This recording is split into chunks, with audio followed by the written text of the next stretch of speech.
lakini kaburini kule umetega kitega uchumi gani ambacho ukiondoka kikufanyia sahali kule ulipo?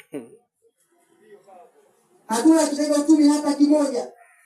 Inna lillahi wa inna ilaihi rajiun. Lakini jambo la tatu akawaambia, tabenuna ma la taskunun, mnajenga vile ambavyo hamvikai. Leo mtu atakayo na nyumba 7, 8, 9, 10 si vibaya, lakini je, akhera una nyumba ngapi? Ukiondoka umeenda nini cha kwenda kukaa huko? Kwa hivyo mwelewa, yule ambaye anajenga duniani anajenga na akhera. Najua leo nikiondoka hivi nyumba si za kwangu. Tunajenga, tathmini kwamba tunafukuzia maisha.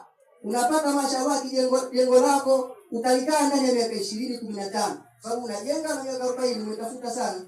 Jengo lako utakaa umri miaka 60, Mtume Muhammad sallallahu alaihi wasallam katabiria. Lakini ukiondoka kuna mwanaume atakaa miaka 60 hapo.